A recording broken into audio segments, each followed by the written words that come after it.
দক্ষিণ শালমৰাত ওলাইছে শিক্ষাৰ্থীৰ তেজ খুহি খোৱা অধ্যক্ষ মহাবিদ্যালয়ৰ উন্নয়নৰ 40 লাখ টকা আত্মসাত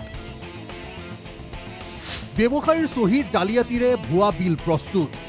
হামিদাবাদ মহাবিদ্যালয়ৰ অধ্যক্ষ শাহাদত আলীক তলব CMVৰ দুৰ্নীতিৰে লুতুৰি পুতুৰি এগৰাকী অধ্যক্ষ শাহাদত আলীৰ কৰ্মকাণ্ডৰ কোন পাইছে মুখ্যমন্ত্ৰীৰ বিশেষ নিৰীক্ষণ কোষে এইখন দক্ষিণ শালমৰাৰ হামিদাবাদ মহাবিদ্যালয়খনৰ উন্নয়নৰ বাবে অহা ধন গোগ্ৰাসে গিলাৰ অভিযোগ এইজন অধ্যক্ষ শাহাদত আলীৰ বিৰুদ্ধে হাৰ্ডৱেৰ ব্যৱসায়ী চাহ দোকানী দৰ্জীৰ সহি জালিয়াতিৰে ভুৱা বিল প্ৰস্তুত কৰাৰ অভিযোগ অধ্যক্ষ শাহাদত আলীৰ বিৰুদ্ধে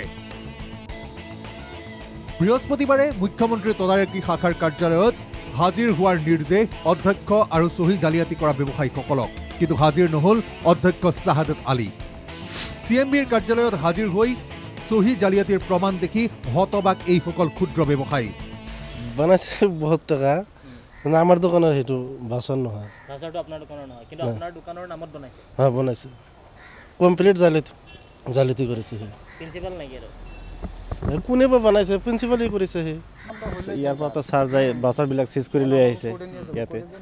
এই বাছৰবিলাক কাৰ সেইটো মোক খুঁজছে মই খোদাৰ পিছত কৈছোঁ যে বাছৰটো মোৰ যেটো এছএমএছ সিগনেচাৰ আছে সেইটো মোৰ বাছৰ আমাৰ তিন পাতৰ দোকান দিছিলোঁ এই 2.5 বছৰমান চলিল কিন্তু মোৰ দোকানৰ পৰা কোনো ধৰণে তিন পাত লোৱা নাই ইয়াতে কিন্তু অলৰেডি মই নামত ভাষাটো বনাই আছোঁ আপোনাৰ নামত ভাষাৰ বনাইছে হ্যাঁ হ্যাঁ দুৰ্নীতিৰে নিমজ্জিত এইগৰাকী অধ্যক্ষৰ কৰ্মকাণ্ড দেখি হতবাক হৈছে মহাবিদ্যালয়খনৰ ছাত্ৰ ছাত্ৰী আৰু দক্ষিণ শালমৰাবাসী কিন্তু কেতিয়া গ্ৰেপ্তাৰ হ'ব অধ্যক্ষ শাহাদত আলী শাহাদতৰ দুৰ্নীতিৰ ফাইল খোল খালেই তদন্তৰ আওতালৈ অহাৰ সম্ভাৱনা মহাবিদ্যালয় পৰিচালনা সমিতিৰ বিষয়ববীয়াও কেমেৰা পাৰ্চন হৃদয় দাসৰ সহযোগত ৰবিউল আলম ৰিপৰ্ট NKTV+।